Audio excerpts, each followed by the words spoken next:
원화가 중국의 경제지표 구조와 시리아 우려 완화 등으로 상승했습니다. 개장 전 공개된 중국의 지난 8월 산업생산과 소매 판매가 동반 허저세를 보인 것이 투자 심리를 크게 개선시킨 가운데 시리아가 화학무기를 포기하고 국제사회 통제하에 두도록 하는 러시아의 제안을 수용한 것이 호재로 작용했습니다. 다우지수는 0.85% 올랐고 S&P 500 지수와 나스닥 지수도 각각 0.73%, 0.62% 상승했습니다. 나스닥 지수는 하루 만에 13년 내 최고치를 또다시 경신했습니다. 유럽 증시가 3개월 반 내 최고를 기록하며 마감했습니다. 중국 경제지표가 호조를 보이는 가운데 시리아가 러시아의 화학무기 폐기 제한을 수용하며 공수부려가 완화돼 지수 상승을 이끌었습니다. 영국은 0.82% 올랐고 프랑스와 독일 증시도 각각 1.89%, 2.06% 상승했습니다.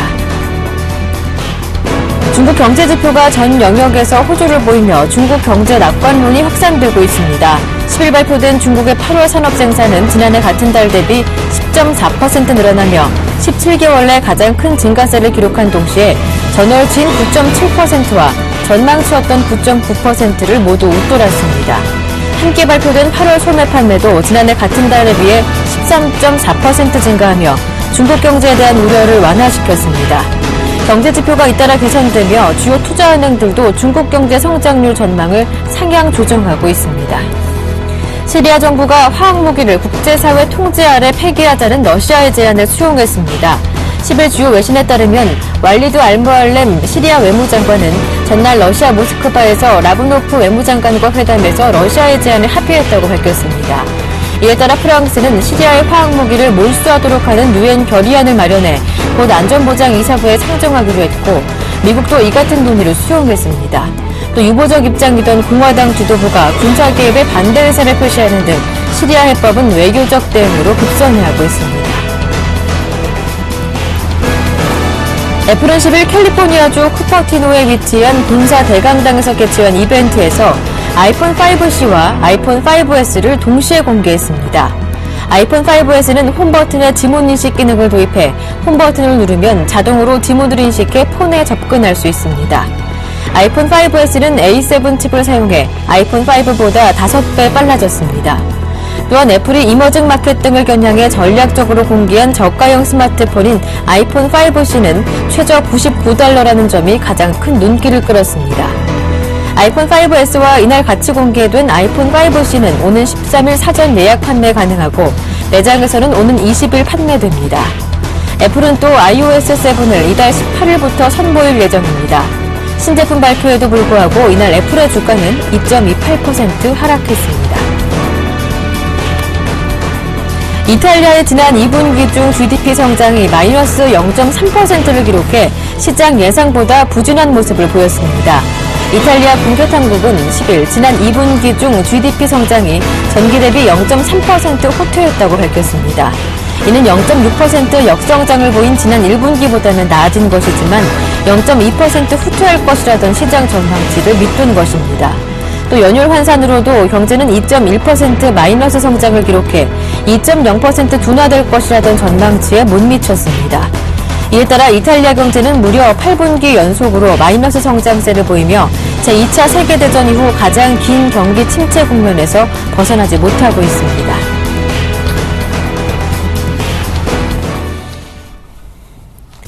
안녕하세요. 굿모닝 대박예감 김보람입니다. 지난달 말만 하더라도 9월 위기설에 대한 걱정이 만연했었는데요. 하지만 글로벌 증시 생각보다 양호한 흐름을 전개하고 있습니다.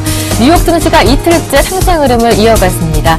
다우지수가 15,000선 위에서 계속 움직이고 있고요. 나스닥 지수가 13년의 최고치를 다시 경신하는 모습이었고 S&P 500 지수도 한 달 만에 최고치였습니다. 서방국의 군사 배입을 피하기 위해서는 화학무기를 포기하라는 러시아의 제안을 시리아가 받아들이면서 일단 시리아 사태에 대한 우려는 많이 누그러지는 모습이었고요. 미국 내부에서도 유엔 안보리의 결의를 먼저 확인하고 가자는 목소리가 높아지고 있습니다. 여기에 최근 중국의 경기 바닥 신호가 나타나고 있는 상황입니다. 지난 주말 무역 수지에 이어서 그리고 물가 그리고 어제는 산업 생산까지 모두 경제 지표들이 양호한 예상치를 상회하는 양호한 성적을 내놓은 보이면서 글로벌 증시 전반적인 투자 심리를 이끌어주는 모습입니다. 유럽 증시도 하루 만에 다시 크게 반등했다고 하는데요. 글로벌 증시 자세한 내용들 확인해 보면서 이슈 점검하겠습니다. 굿모닝 대박 예감 1부 시작합니다.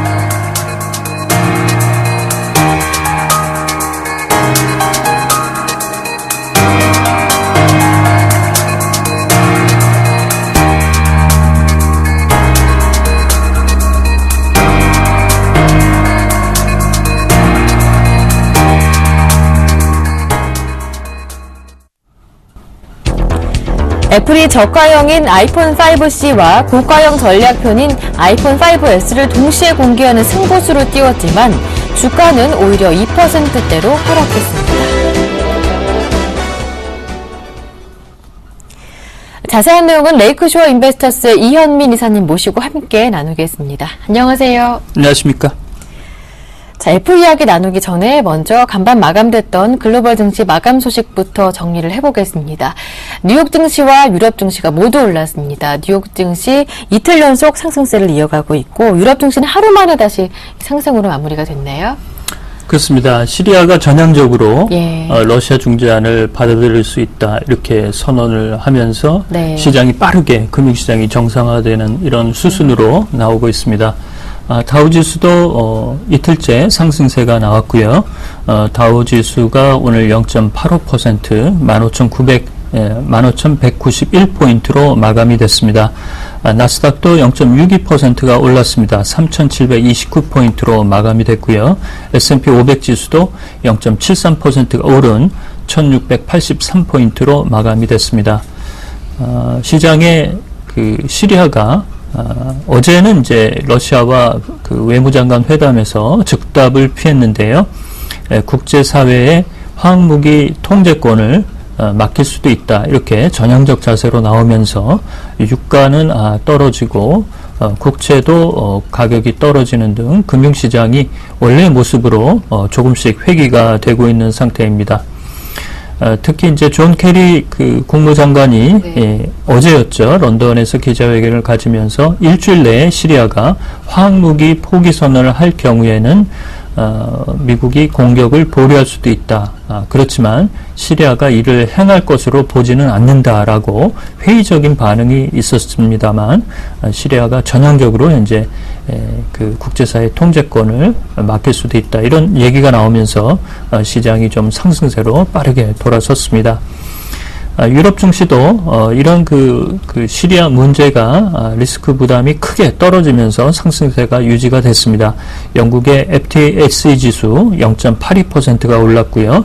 독일의 닥스 지수는 2%나 올랐습니다. 8,446포인트로 마감이 됐고 프랑스의 깍크 지수도 1.89%가 올랐습니다. 이탈리아 MIB 지수도 0.52% 올랐고요.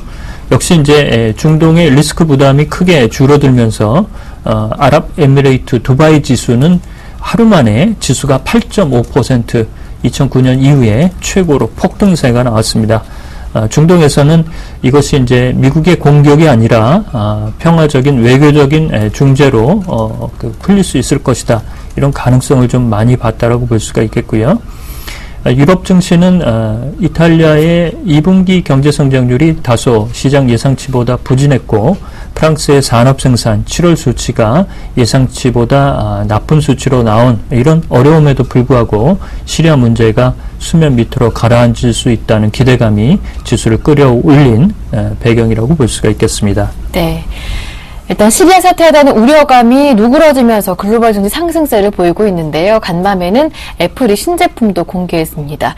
고가형 전략편도 공개를 했었고요. 그리고 중국 시장을 공략하는 저가폰 아이폰 5C도 공개를 했는데 이렇게 두 모델을 한꺼번에 출시를 하게 되는 것은 처음이라고 해요. 하지만 주가는 떨어졌습니다. 주가는 이제 미리 이제 선반영이 됐으니까요. 이제 재료가 이제 모두 공개가 되니까 그런 부분에서 시세 차익도 좀 실현하는 투자자들도 좀 있었다고 보겠습니다. 특히 이제 쿠퍼티노 본사에서 이것이 이제 팀 쿡 CEO가 직접적으로 이제 설명이 됐었는데요.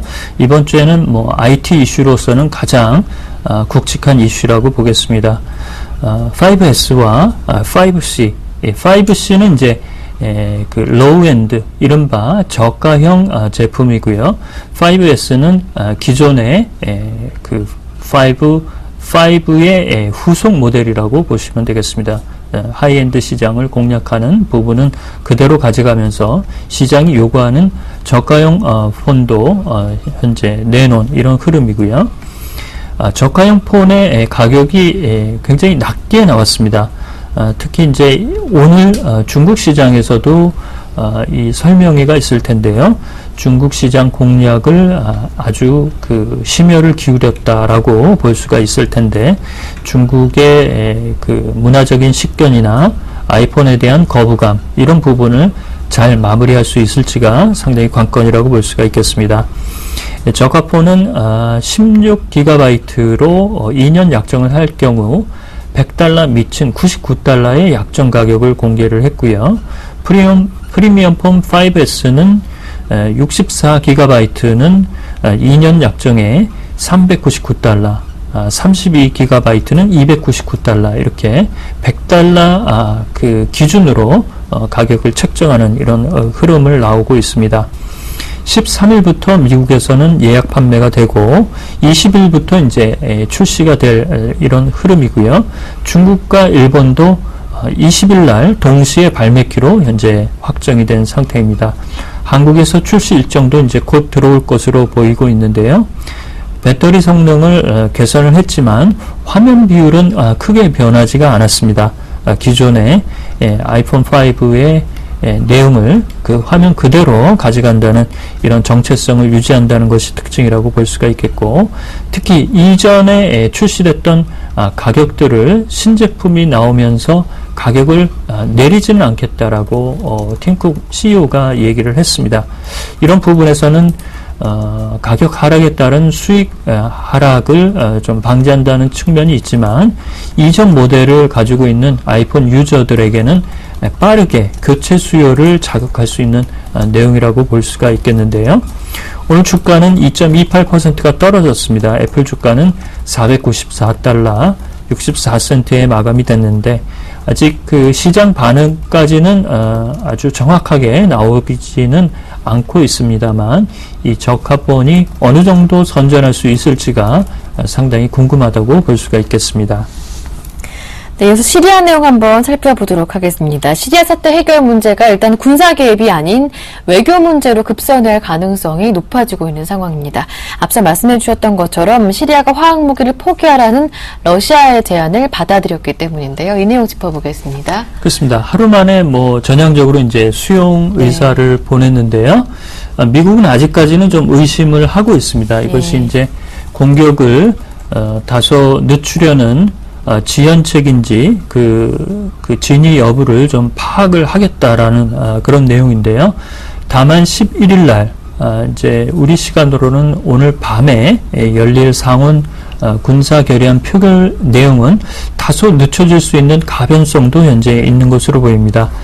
기존에 예고가 됐던 오늘 뉴욕 시간으로 오후 4시에 긴급 이사회 소집이 예정이 됐었는데요.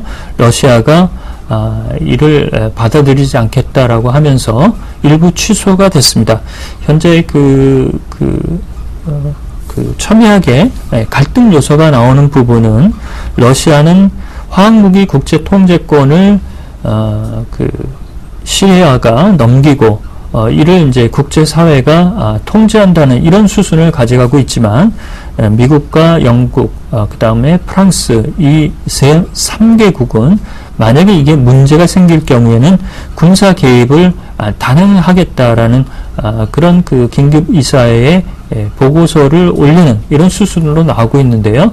러시아는 이 군사 개입 결의안에 대해서 반대 입장을 계속적으로 현재 나오고 있는 상태입니다.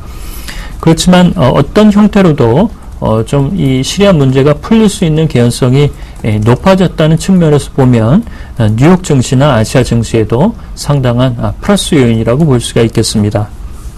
네. 최근 호재가 있습니다. 중국 경기가 바닥을 찍었다는 신호들이 속속 나오고 있는 상황인데요. 어제는 또 중국의 산업 생산이 예상을 뛰어넘고 두 자릿수 증가를 기록했어요. 그렇습니다. 중국이 뭐 이렇게 계속적으로 경제 지표가 좋게 발표가 네. 되니까요.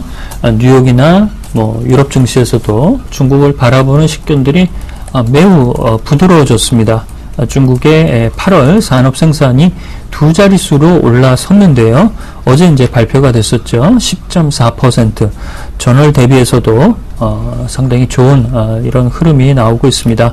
어제 이제 같이 발표됐던 소매 판매 8월 수치도 13.4%. 오래간만에 좋은 수치가 나왔습니다. 이렇게 내수가 다소 부진하고 있지만 최근 미국 쪽의 수요 모멘텀이 좀 일어나고 있고 유로존의 경기 회복이 빠르게 영국을 중심으로 현재 회복이 되면서 전반적으로 수출이 증가하면서 내수도 다소 좋아지는 이런 양상이 나오고 있는데요. 최근 발표되는 경기 지표는 전부 다 합격점 이상을 나오고 있습니다.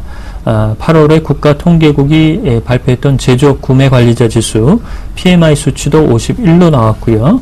HSBC 수치도 50.1로 경기 확장 기준 50을 넘고 있습니다. 8월 수출도 7.2% 전년 동월 대비 증가를 했고 8월 산업생산 어제 나온 수치도 예상치보다 높은 수치가 나오면서 현재 상하이 지수가 3일 연속 상승세가 유지가 되고 있습니다.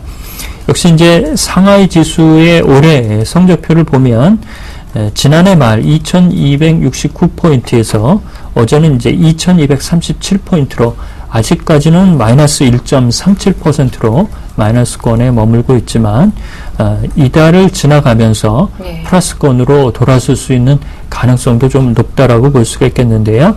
그 바로미터는 3분기 경제 성장률이 7.6 이상으로 나오게 된다면 좀 더 자신감이 높아지지 않을까라고 볼 수가 있겠습니다. 이제 또 내일이면 인도의 통화정책회의가 열리게 되는데 신임 총재였죠. 라구람 라잔 신임 인도 중앙은행 총재가 취임하고 처음으로 주재하는 회의가 되겠네요.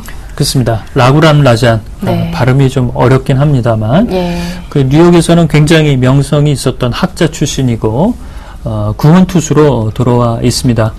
이달 5일부터 이제 전권을 이양받아서 현재 중앙은행 총재로서 이제 봉직이 되고 내일 이제 첫 금통위를 현재 열게 되는데요.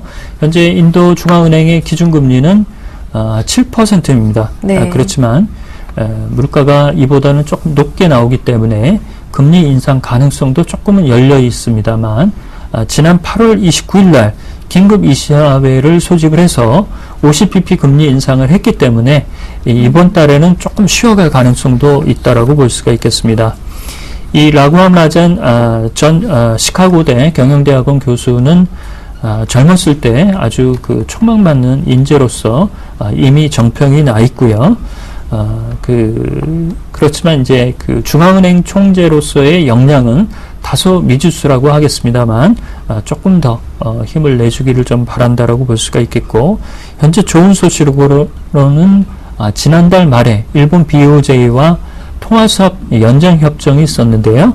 기존에 루피아와 엔화의 통화수합이 150억 달러에서 500억 달러로 2.5배 이상 크게 늘었습니다. 이런 부분도 인도의 루피아 외환시장과 금융시장의 안정성을 좀 도모할 수 있는 부분이라고 볼 수가 있겠는데요. 어제 센섹스 지수가 3.7% 오르는 등 이 시리아 리스크가 크게 하락한 이런 부분도 오늘 많이 영향을 받을 수 있을 것으로 볼 수가 있겠습니다. 네, 오늘 글로벌 이슈 진단은 여기에서 마무리하겠습니다. 지금까지 레이크쇼어 인베스터스의 이현민 이사님과 함께했습니다. 고맙습니다.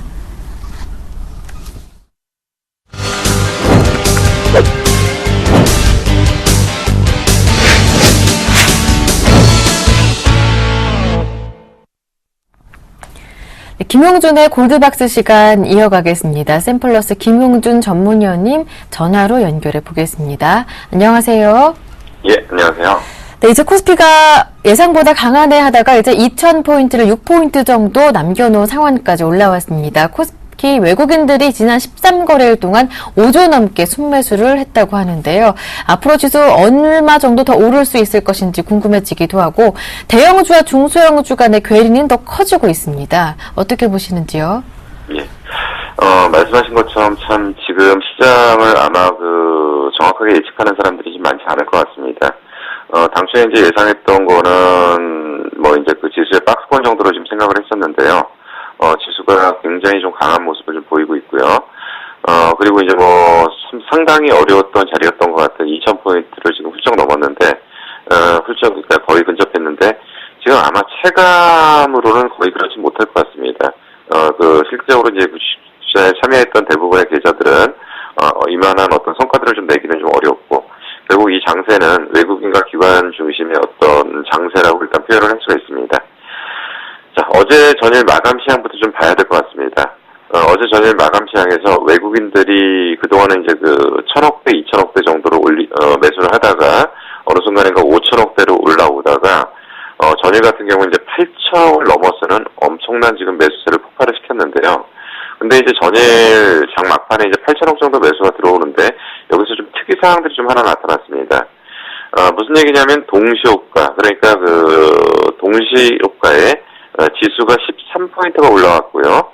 그리고 이제 외국인들이 한 6천억대 매수해서 한 3천억 가까운 동시효과 매수를 좀 진입을 시켰고요. 근데 이제 이 내용이 가만히 보니까 어떤 내용이었냐? 결국은 이제 요번에 이제 선물 옵션 만기에 대비해서 일단 롤오버가 좀 진행된 걸로 일단 판단이 됩니다. 전일 외국인들이 8천억을 매수한 건 맞는데 프로그램 매수로 유입된 자금들이 상당 부분이다. 그래서 프로그램이 6,500억 정도 들어오면서 결국 이제 9월 만기 물량을 12월 물로 넘기는 작업들을 좀 빠르게 진행되면서 전일은 마치 지수의 움직임이 선물 옵션 만기일 것 같은 어떤 느낌을 좀 보여줬던 하루라고 일단 보일 수가 있습니다. 그래서 일단은 지금 외국인들의 매수 규모가 점차로 강도가 강해지고는 있는데 이들이 과연 얼마나 더 살 수 있는지라는 얘기를 했었을 때는 매수의 여력은 좀 지금부터는 좀 지속적으로 강화되기는 좀 어렵지 않은가 좀 생각이 듭니다. 거기다가 이제 전일 나타났던 현상들에서 이제 계속적으로 지금 반복해서 나타나는 거지만 이제 지지난주 목요일부터 나타났던 현상이 대형주와 중소형주의 극단적 괴리 현상입니다. 결국은 시가총액 상위 종목 대부분은 상승을 하지만 시가총액 상위 종목군에 포진되지 못하는 중소형주들 같은 경우는 종목에 어떤 문제가 있어서라기보다는 수급적인 부분에서 이해를 해야 될 것 같습니다.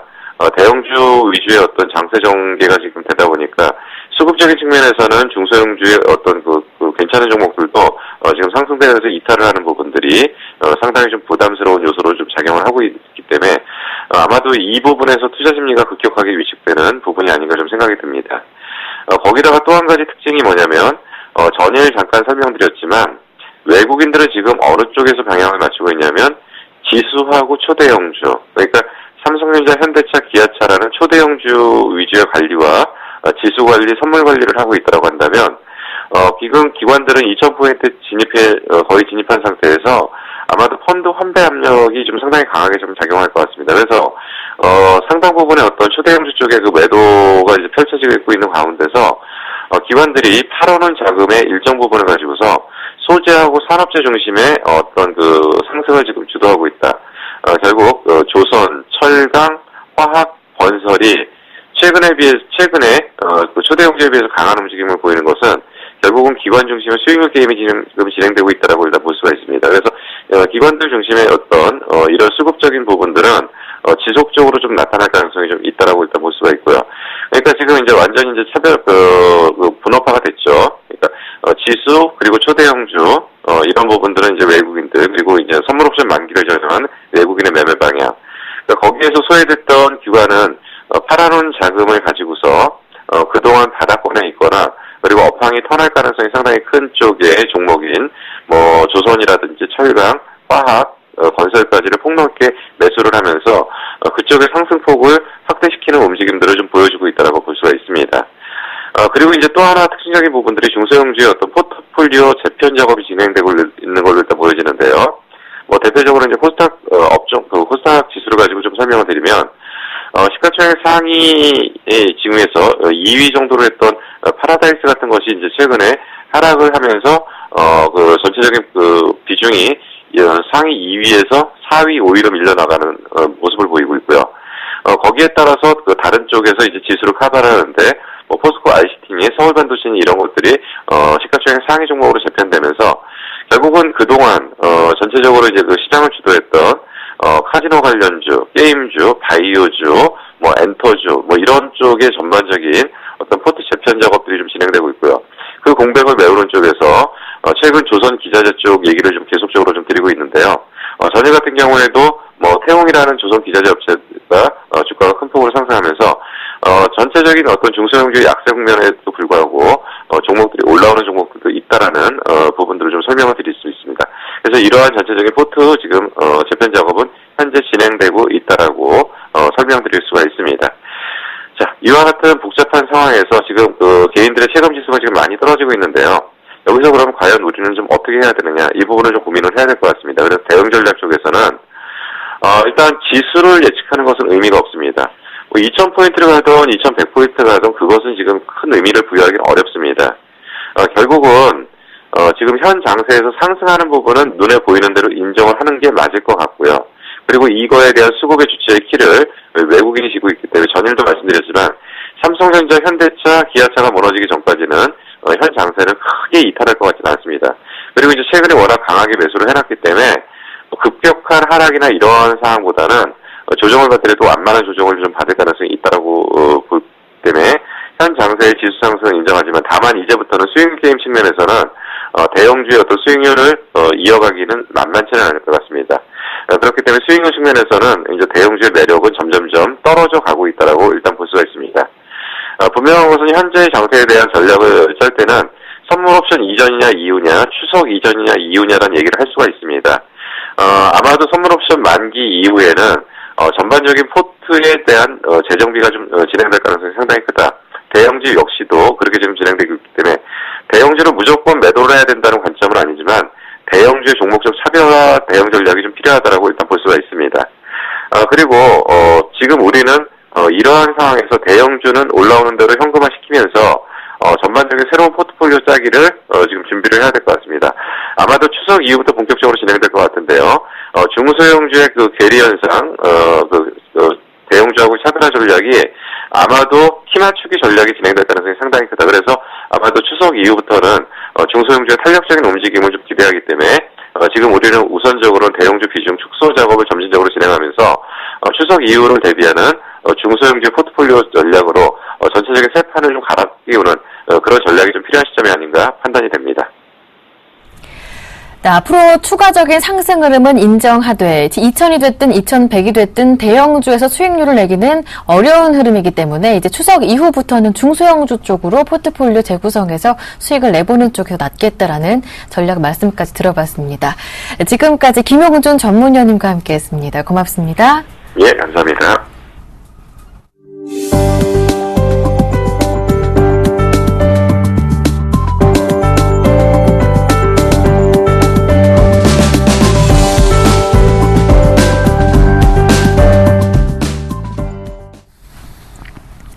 네, 오늘장 전략 시간 함께하겠습니다. 매주 수요일은 지난 한 주간의 굵직한 이슈들을 정리해보고 앞으로 한 주를 내다보는 시간 함께하고 있는데요.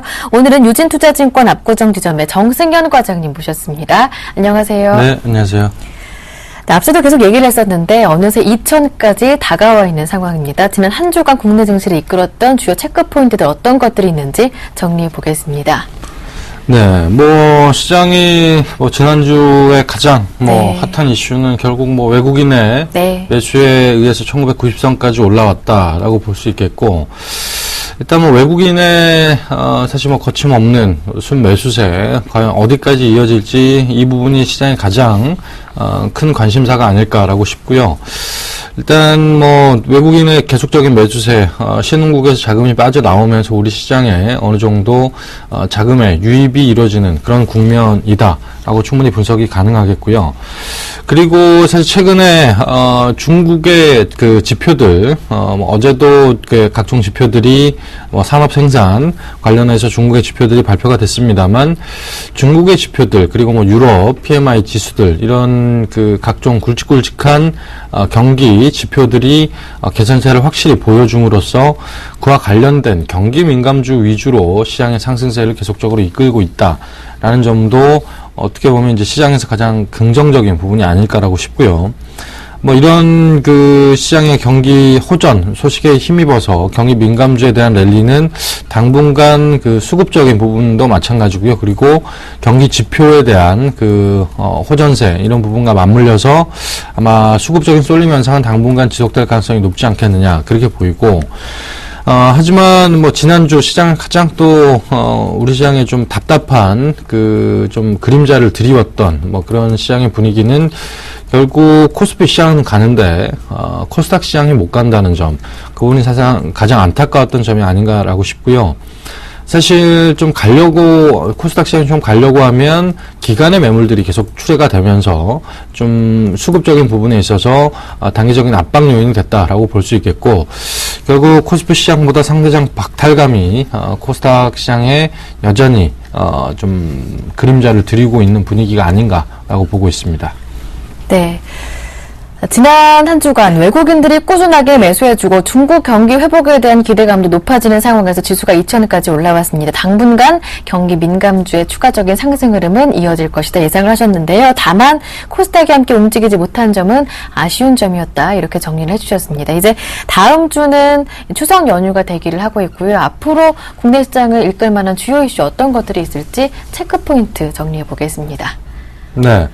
일단 내일 선물 옵션 동시 만기가 있죠. 아무래도 선물 옵션 동시 만기를 앞두고 외국인의 상방 포지션 아주 견조하게 만들어 놓고 시장을 상방으로 완벽하게 베팅하는 구조로 시장이 움직이고 있는데, 일단 외국인의 누적 선물에 누적 순매수 상당히 많이 쌓여 있습니다. 물론 적절하게 지금 현재 시장에서 롤오버가 무난하게 진행이 되고 있고요. 아마 내일 시장에 크게 뭐 시장을 충격을 줄 만큼 선물옵션 동시 만기임에도 불구하고 큰 그 충격은 없을 것이다라는 분석이 지배적이고, 일단 뭐 시장의 분위기 자체가 외국인의 상방 포지션 뭐 구축이 포지션 변화 없이 오늘까지 뭐 어제까지 계속적으로 이어지고 있고, 그리고 롤오버까지 진행이 되고 있는 뭐 이런 분위기를 감안한다면 일단 선물 옵션 만기를 앞둔 큰 뭐 충격은 없을 것이다라고 보지만,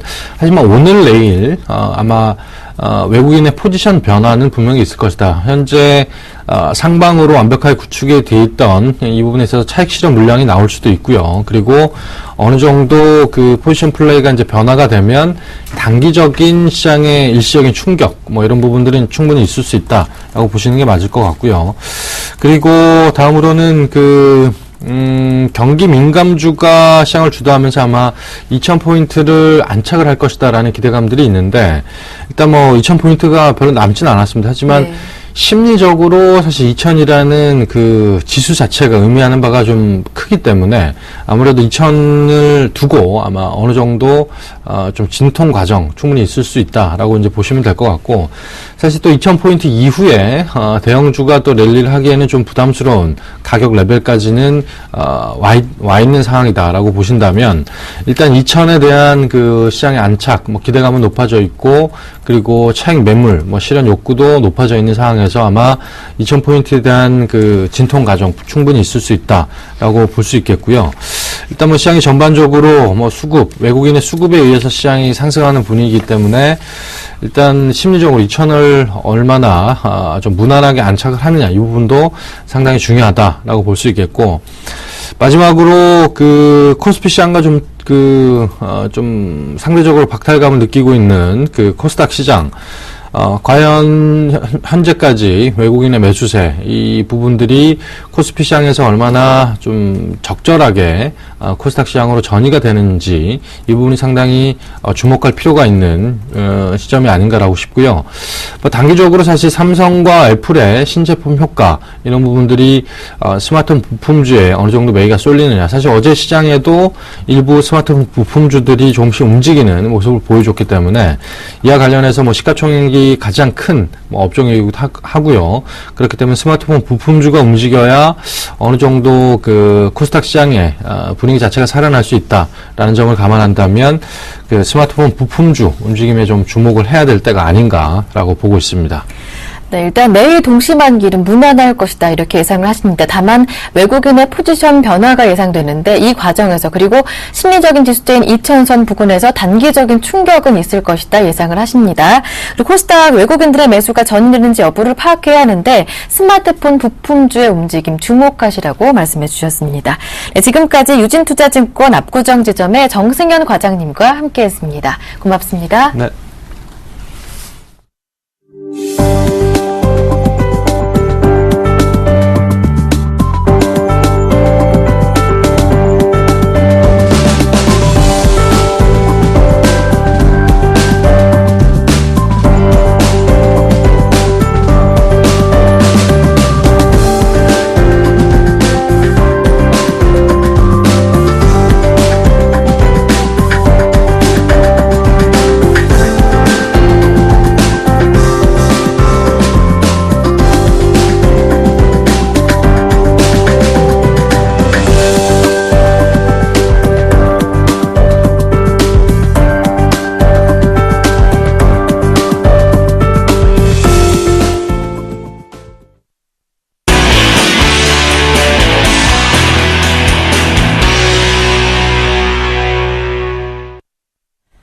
색다른 시각으로 글로벌 이슈 그 숨은 의미를 찾아보는 시간입니다. 김동섭의 일당백 함께 하는데요. IM투자증권 김동섭 이사님 모셨습니다. 안녕하세요. 네, 안녕하세요.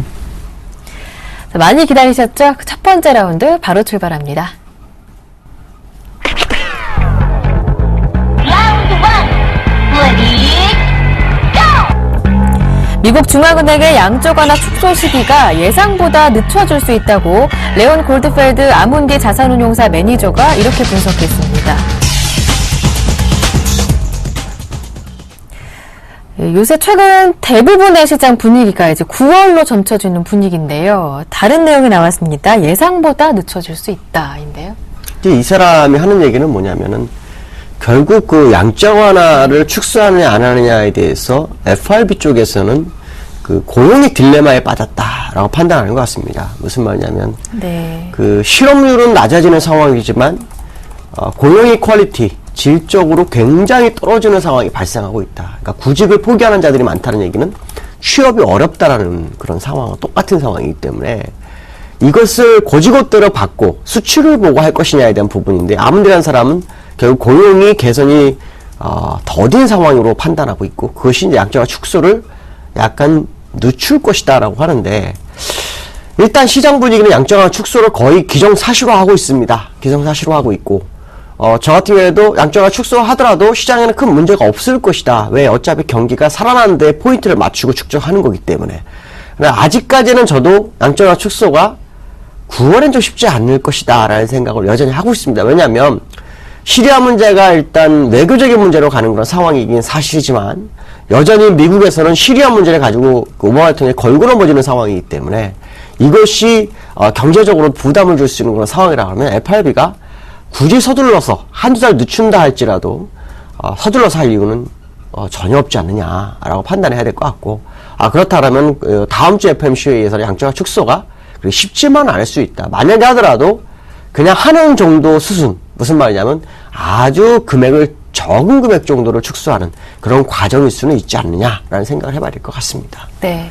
일단 고용의 딜레마에 빠져있는 상황이다. 실업률은 수치상으로 낮아지고 있습니다. 지난주 7.3%로 예상보단 0.1%포인트 낮아졌었죠. 하지만 실제로 취업은 안 되는 상황, 체감은 그렇지 못하다라는 겁니다. 네, 그렇기 때문에 이런 상황에서 시리아 문제까지 일단 외교 문제로 극적인 선회를 이렇게 가능성이 높아지고 있는 상황이지만 일단 부담인 상황이고 시행은 9월은 조금 이르지 않을까 한다고 하더라도 규모가 굉장히 적은 수준일 것이다 라는 게 김동섭 이사님의 의견이셨습니다.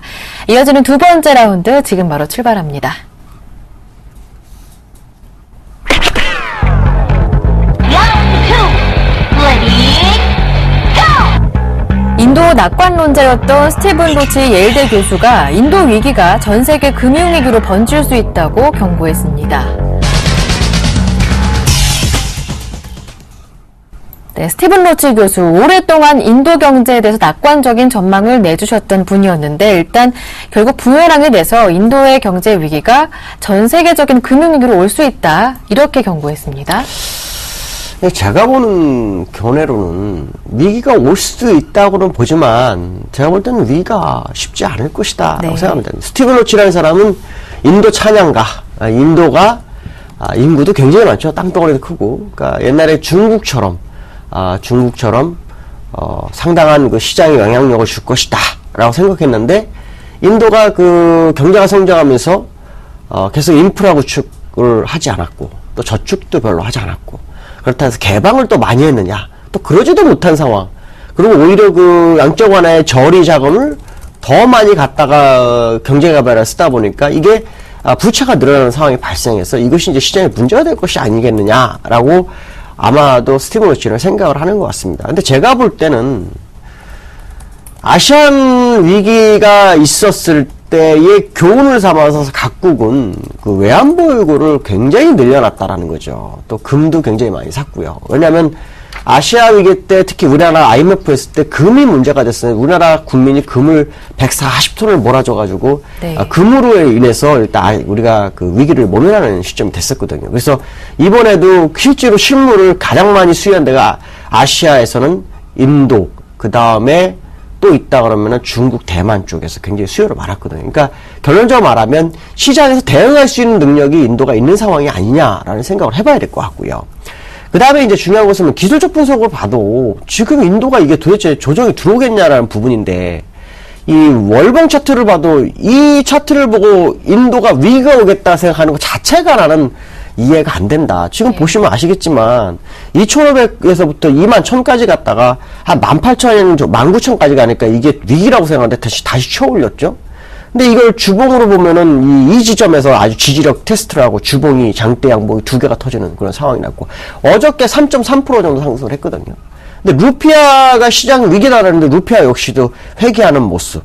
그렇다면 지금 이 모습은 스티븐 로치가 약간 오판했을 수 있다. 약간 그런 생각을 좀 해야 될 것 같고 오히려 그 루피아가 약세로 가고 인도 주가가 빠지는 거를 기다렸다 저가 매수세가 시장에 좀 죽은 것이 아니냐라고 생각한다면 위기가 아니지 않느냐라고 판단하고 있고 위기는 올 확률이 50% 미만일 것으로 한번 생각해보고 있습니다. 네. 인도의 위기가 올 확률은 50% 미만이다. 그렇기 때문에 전 세계적인 금융위기로 확산될 수 있을 것이다라는 스티븐 로치 교수의 의견에 대해서도 일단 반대하셨습니다. 두 번째 라운드 여기서 마무리하고요. 마지막 세 번째 라운드 출발합니다.